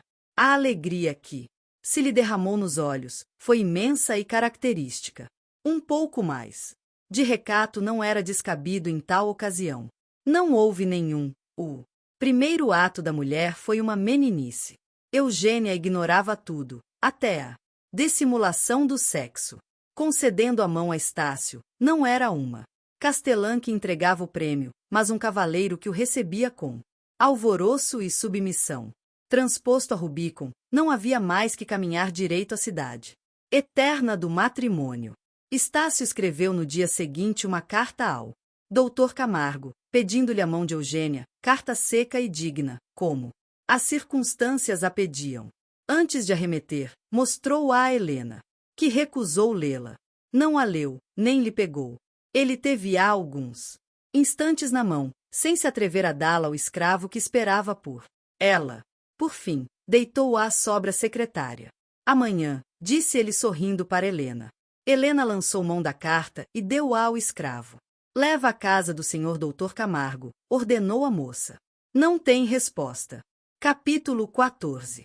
Camargo ia sentar-se à mesa quando lhe entregaram a carta de Estácio. Leu-a para si, mas a filha leu-a nos olhos dele.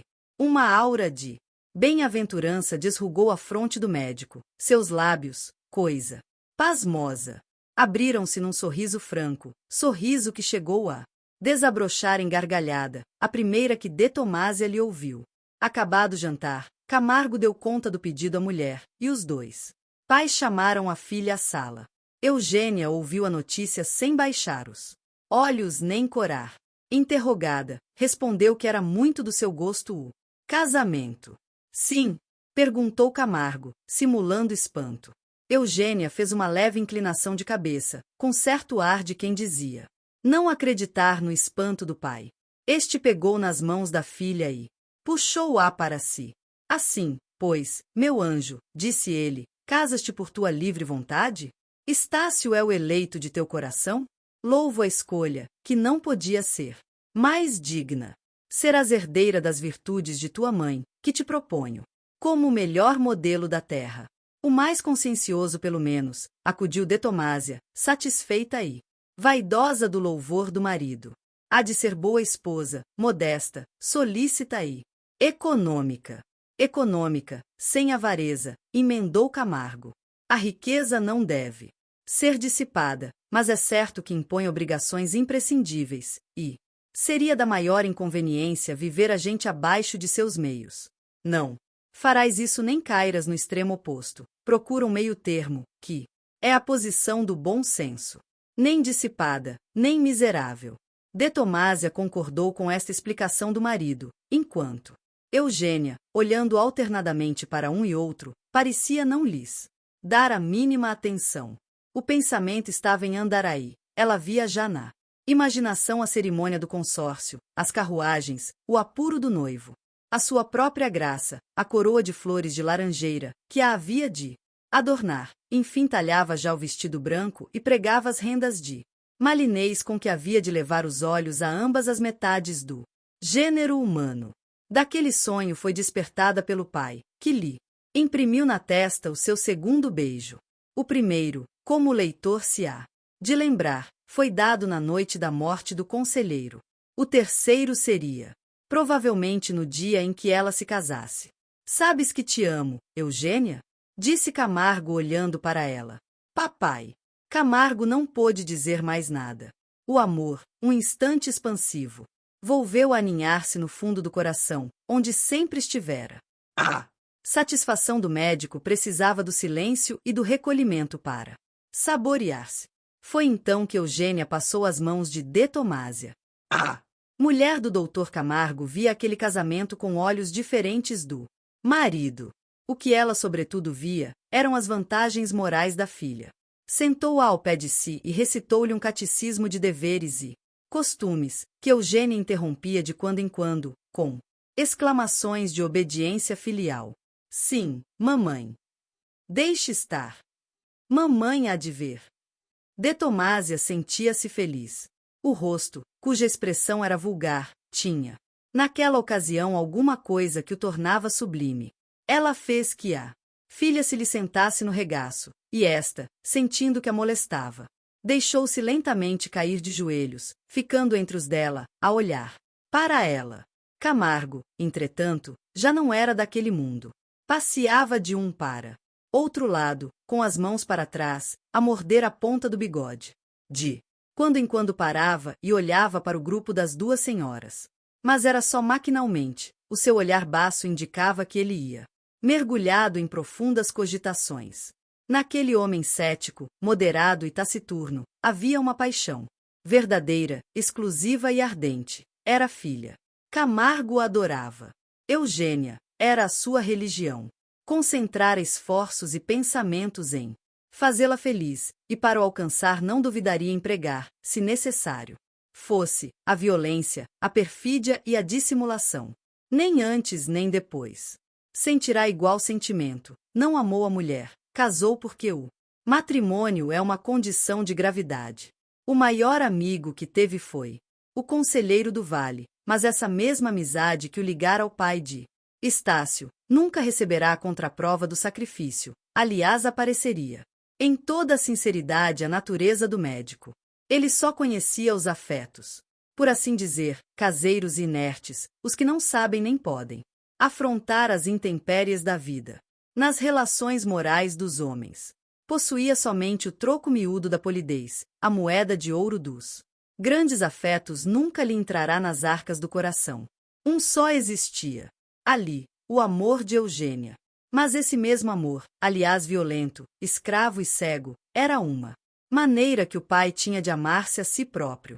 Entrava naquilo uma soma larga de fatuidade. Menos graciosa, Eugênia seria, talvez, menos amada.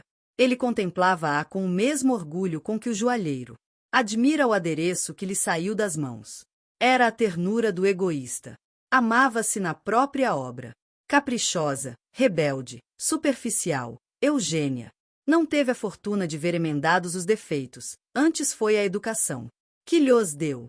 Dos lábios de Camargo nunca saiu a expressão corretiva. Nenhum de seus atos revelou esse procedimento vigilante e diretor, que é a nobre atribuição da paternidade. Se a índole da filha fosse má, a cumplicidade do pai falaria péssima. Não era, felizmente. O coração conhecia as doçuras da bondade. A rebeldia era um hábito, não um vício nativo. A própria frivolidade foi-lhe desenvolvida pela educação, nada podendo o zelo da mãe contra as complacências do pai. Esta era a explicação também da fascinação que exercia nela o tumulto exterior da vida. Quase se pode dizer que ela não conhecera o vestido curto, a modista desmamou. Uma contradança foi a sua primeira comunhão. Não era fácil dar a Eugênia a felicidade que o pai ambicionava e a que mais lhe apetecia a ela. Posto não fosse perdulário, eram poucos os haveres do médico, de modo que a filha não podia caber pecúlio suficiente a satisfazer todas as veleidades. Ele espreitou durante longo tempo um noivo, armando com algum dispêndio a gaiola em que o pássaro devia cair. No dia em que percebeu a inclinação de Estácio, fez quanto pôde para prendê-lo de vez.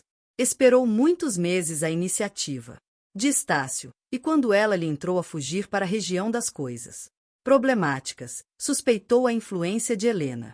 Já era muito que esta moça diminuísse a herança do futuro genro, arrancar-lhe o genro era demais. Camargo não hesitou um instante, foi direito ao fim. Resultado confirmou-lhe a suspeita. O casamento era muito, mas não bastava. Camargo cuidara na carreira política de Estácio, como meio de dar certo relevo público ao da filha, e, por um efeito retroativo, a ele próprio, cuja vida fora tanto ou quanto obscura. Se o marido de Eugênia se confinasse no repouso doméstico, entre a horta e a álgebra, a ambição de Camargo padeceria imenso. Vimo-lo apresentar a Estácio a maçã política. Recusada a princípio, foi-lhe de novo apresentada, e finalmente aceita. Com a noiva. Esta dupla vitória foi o momento máximo da vida do médico. Ele ouvia já o rumor público, sentia-se maior, antegostava as delícias da notoriedade, via-se como que sogro do Estado e pai das instituições. Vou entrar na cova dos leões, sem a convicção de Daniel, suspirou. Estácio na ocasião em que cedeu às instâncias de Camargo. Seu talento amansará os leões, acudiu este. Assentou-se logo ali que o casamento seria celebrado na primeira semana de março. Os 2 meses de intervalo foram destinados às formalidades eclesiásticas e ao preparo do enxoval. Estácio aceitou, tudo sem objeção. De Úrsula e Helena aprovaram o plano. A primeira acrescentou uma cláusula: os noivos viriam morar com elas em Andaraí. O padre Melchior, consultado sobre o casamento, deu-lhe inteira aprovação, e só lhe pareceu que o prazo era longo demais. A efusão com que abraçou Estácio, as palavras de aplauso que lhe disse, impressionaram vivamente o mancebo. Desejava muito este casamento? Perguntou ele. Muito. Seu pai há de aprová-lo no céu. Até os mortos conspiravam contra ele. Estácio aceitou resolutamente o destino. A alegria do padre, ordinariamente contida e digna, transpôs os limites do costume, para se mostrar quase infantil. De Úrsula não cabia em si de contente. Helena parecia colher naquele casamento a sua própria felicidade. Era a bem-aventurança universal que Estácio ia comprar a troco de um vínculo eterno. Surgiu, entretanto, um obstáculo temporário. A madrinha de Eugênia, a fazendeira que lhe mandara um dia opá-la, que a moça admirou. Namorando ao mesmo tempo os olhos do futuro noivo, a madrinha de Eugênia adoeceu gravemente, menos ainda da moléstia que a acometeu que dos anos que lhe pesavam nos ombros. Era a senhora, rica, viúva, flanqueada por 2 sobrinhas solteiras, uma cunhada, um primo, 2 filhos destes e uma vintena de afilhados. Já daqui se pode inferir a estreiteza das esperanças de Camargo, posto que ele não tivesse nunca preterido os deveres que lhe impunha o vínculo espiritual, dando à fazendeira todas as provas possíveis de um grande afeto. Ainda assim era de recear que a última vontade da moribunda não trouxesse o cunho da estrita justiça, ou, quando menos, de razoável equidade. Nestas circunstâncias, a viagem a Cantagalo era urgentíssima, e cumpria realizá-la à custa dos maiores incômodos. Todo incômodo é aprazível quando termina em legado. Camargo não perdia a esperança desse desenlace igualmente afetuoso e pecuniário. Resolveu ir com a família toda, e avisou por carta ao futuro genro. Estácio estimou o obstáculo, mas não contou com o que ele trazia no bojo. Chegando ao Rio Comprido, achou aflitos o médico e de Tomásia. Eugênia recusava sair da corte. Em vão lhe mostravam a conveniência de corresponder, em ocasião tão grave, à afeição da madrinha. Debalde lhe diziam que era ser ingrata não ir recolher o último suspiro da venerável senhora, sua mãe espiritual. Eugênia recusava a pés juntos. Assistiu o noivo à última fase da luta entre os pais e a filha. Esta trazia os olhos vermelhos de chorar, batia com as mãos uma na outra, declarando que só iria à força. Estácio procurou chamá-la à razão, apoiando as reflexões do pai, sem alcançar mais do que ele. Enfim, Eugênia pôs uma condição à sua aquiescência. Irei, se o doutor Estácio for conosco. Camargo aprovou a condição em peto, verbalmente, opôs-se ao sacrifício. Estácio enfiara, posto entre a espada e a parede, já a viagem de Eugênia lhe parecia supérflua. Acompanha-nos, insistiu a moça. Não é possível, acudiu o médico, tamanho incômodo por um simples capricho. Pois então não vou. De Tomásia ficou um tanto vexada com a teima de Eugênia. Estácio mordia o lábio, olhando para a moça, cujo rosto o interrogava. Instantemente, venceu o decoro, considerando Eugênia sua mulher. Quis cortar por uma cena que lhe parecia ridícula. Acompanhá-lo-sei, disse ele, sem entusiasmo. A solução era favorável a todos. Os 3 aceitaram de boa feição. Marcou-se a viagem para 2 dias depois. De Úrsula, apesar dos bons olhos com que via o casamento, achou desnecessária a ida do sobrinho, mas não empreendeu dissuadi-lo. Helena aprovou tudo. Ele fez sentir às 2 parentas a extensão do sacrifício, e esteve a ponto de retirar a palavra. Era tarde. A última noite passada em Andaraí foi cruel para ele. As horas voaram ligeiras como nunca. Como devia sair? No dia seguinte, logo cedo, ali mesmo se despediu da tia e da irmã. Despedida de alguns dias que lhe custou como se fora de anos. Prometeu, entretanto, que o regresso seria breve. O que ele não podia prometer era conjurar o drama que se lhes preparava, drama que ia enfim desenvolver-se, intenso, funesto e irremediável, do qual não consolariam jamais nem as doçuras da paz doméstica, nem as glórias da vida pública. Capítulo 15. Estácio levantou-se ao amanhecer. Uma vez pronto, quis surpreender a tia e a irmã com uma lembrança sua, e escreveu numa folha de papel estas simples palavras: até a volta, 6 horas da manhã. Dobrou-a e foi pô-la sobre a mesa de costura de Úrsula. Dali passou à sala de jantar, depois à varanda. Aqui chegando, deu com os olhos em Helena, que o esperava ao pé da escada. Silêncio, disse graciosamente a moça. Não faça espantos, que pode acordar titia. Vim saber se você precisa de alguma coisa. De nada, respondeu Estácio comovido. Mas que imprudência foi essa de se levantar tão cedo? Cedo. O sol não tarda a cumprimentar-nos. Adeus. Muitas recomendações a Eugênia. Não lhe falta nada, não é assim? Nada. Estácio recebeu a mão que Helena lhe estendera e ficou a olhar para ela. Olhe que é tarde. Dizendo isto, Helena apertou-lhe a mão e procurou retirar a sua. Estácio reteve-a. Se soubesses como me custa ir. São apenas alguns dias. Valem por meses, Helena. Adeus, não te esqueças de mim. Escreve-me, eu escreverei logo que chegar. Não faças imprudências, não saias a passeio enquanto eu estiver ausente. Adeus. Adeus. Estácio quis dar-lhe o abraço da despedida, mas a moça, menos ainda. Com a palavra que com o gesto, fê-lo recuar. Não, disse ela afastando-se, as despedidas mais longas são as mais difíceis de suportar. Recuou até a porta da sala de jantar, fez um gesto de despedida e entrou. Estácio desceu a custo as escadas. Helena viu-o descer e sair. Depois subiu cautelosamente ao seu aposento. Ali sentou-se alguns minutos, pensativa e triste.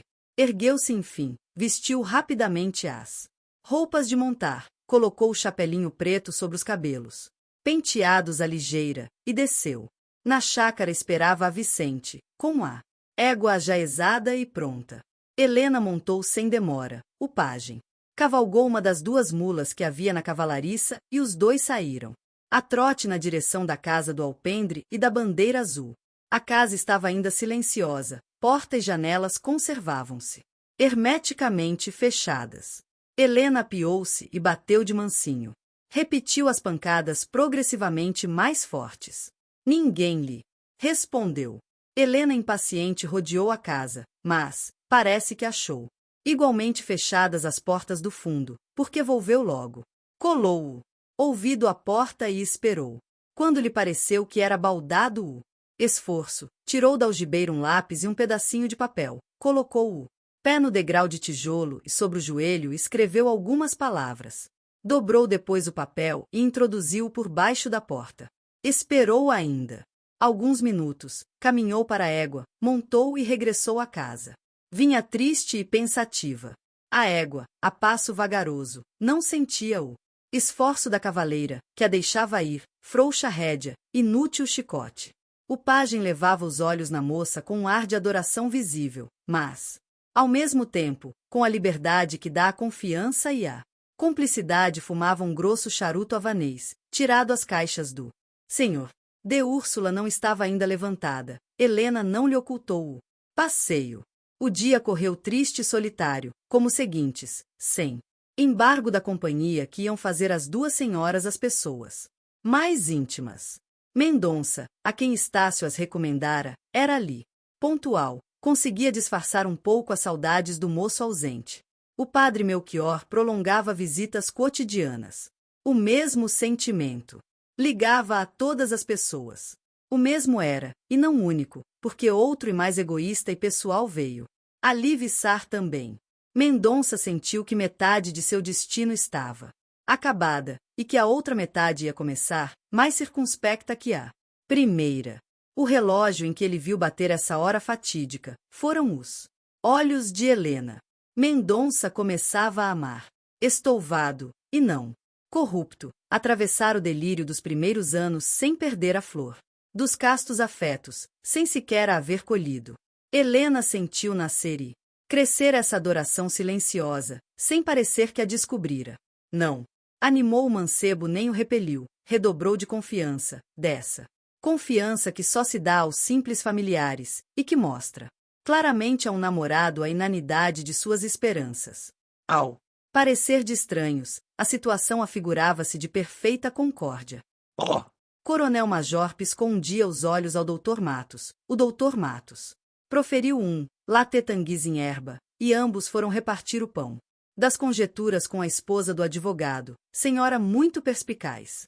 Nos namoros de salão, a opinião dos três é que o casamento era coisa provável, e talvez certa. Um só obstáculo podia haver, eram os escrúpulos do pai de Mendonça. Esse mesmo obstáculo não existia, porquanto, além das qualidades estimáveis da moça, havia o reconhecimento legal e social, público e doméstico, acrescendo observação do Dr. Matos, que 200 e tantas apólices mereciam um cumprimento de chapéu e não davam lugar a 5 minutos de reflexão. As primeiras cartas de Estácio chegaram uma tarde em que as duas senhoras e Mendonça se achavam na varanda, acabado jantar, bebendo as últimas gotas de café de Úrsula, depois de porém atividade 3 mucamas para lhe irem procurar os óculos, levantou-se e foi ela própria à cata deles, com a sua carta na mão. Helena ficou com a que lhe era dirigida, estava sentada junto a uma das janelas. Abriu-a e leu-a para si. Quando esta carta te chegar às mãos, estarei morto, morto de saudades de minha tia e de ti. Nasci para os meus, para minha casa, os meus livros, os meus hábitos de todos os dias. Nunca o senti tanto, como agora que estou longe do que há mais caro neste mundo. Poucos dias lá vão, e já me parecem meses. Que seria se a separação não fosse tão limitada? Na carta que escrevo a titia dou conta da nossa viagem e da saúde de todos. Dona Clara está, na verdade, à beira da morte, mas pode durar ainda alguns dias, e o doutor Camargo resolveu esperar até dar-lhe os últimos adeuses. A recepção que nos fez a família foi cordialíssima. Há aqui uma cunhada da enferma, um primo, 3 sobrinhos, outros parentes e vários afilhados. O primo é comendador e tenente-coronel. Ele e os outros são a gente mais afável do mundo. Os homens da família são influências eleitorais. Quando souberam da minha candidatura, ofereceram-me logo seus serviços, com a cláusula única de que haja prévia recomendação do Rio de Janeiro. Agradeci o favor, com muita abundância d'alma, porque a tal candidatura, que não me seduzia nem seduz, não há remédio senão cuidar dela, de modo que o meu nome não padeça a injúria da derrota. Que te parece esta pontazinha de vaidade? Mudemos de assunto, que este me aflige, e não quero filosofar sem ti, que és a minha companheira nestas vadiações de espírito. Aí não te lembrarás, talvez, das nossas palestras. Aqui lembra-me tudo. De manhã, dou o meu passeio equestre, como lá, mas que diferença! Quem vai a meu lado é o tenente-coronel, excelente homem, coração de pomba, com o defeito único e enorme de se não chamar de Helena do Vale, a minha boa Helena, que lá está na corte, a divertir-se sem seu irmão. Ele fala de tudo e muito, do café, do governo, das eleições, dos escravos, dos impostos. Eu ouço, que é o menos que posso fazer, e deixo ir sem interrupção. Às vezes, como que desconfiado, recolhe-se ao silêncio. Eu ato o fio da conversa e ele encarrega-se de desenrolar o novelo. Tão pouca coisa o faz feliz. Já cacei uma vez, confesso-te que é o que me pode distrair um pouco. Pensava ter perdido o costume, mas não. Perdi. A modéstia impede-me dizer mais. A fazenda é vasta e a casa excelente. Não te direi que gosto da vida agrícola. Não gosto, não me dou com ela. Mas viver num recanto como este, a 2 passos do mato, a tantas léguas da rua do ouvidor, isso creio que se dá com a minha índole. Consultaremos titia. Eu não sei o que é amar o tumulto exterior. Acho que é dispersar a alma e crestar a flor dos sentimentos. Nasci para monge, e creio que também para déspota, porque estou a Planear uma vida ignorada e deserta, sem consultar tuas preferências. Sou um Cromwell com tendências de frade, ou, por dizer tudo numa só palavra, sou um Lutero, muito inferior. Pobre Helena. Já lá vão 4 páginas só a falar de mim. Vejamos o que tens feito. Andas muito triste. Passeias. Lês. Jogas. Tocas. Conta-me a tua vida o mais miudamente que puderes. Conta-me a vida de todos.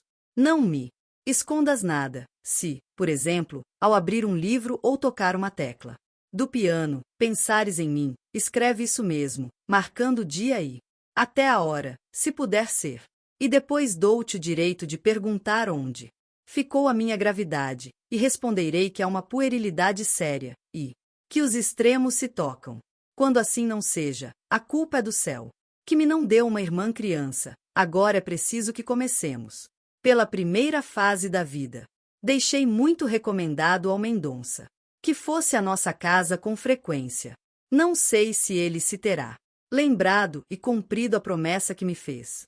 Se não tiver cumprido, hás de mandar-lhe dizer que eu detesto e abomino, que ele é o maior traidor que o céu cobre, que tudo fica acabado entre mim e ele, que a amizade é um culto, etc. Dize o que te parecer e pelo modo que te é usual. Lembro-me de ti a propósito de tudo. Hoje de tarde, por exemplo, o terreiro oferecia um aspecto bonito e característico. Se ela estivesse aqui, disse comigo, faria um magnífico desenho.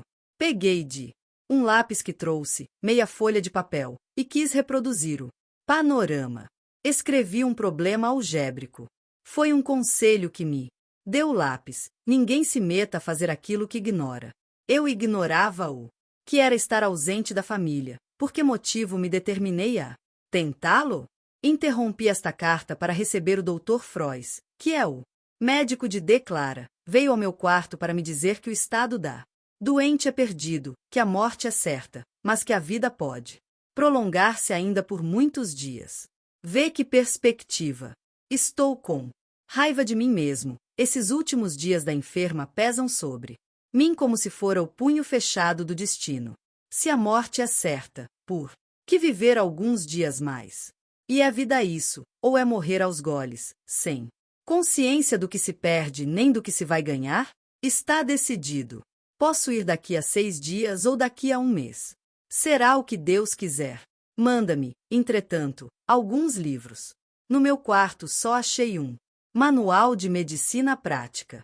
Manda-me alguma coisa que me faça lembrar o Andaraí. Tira da estante 8 ou 10 volumes, a tua escolha.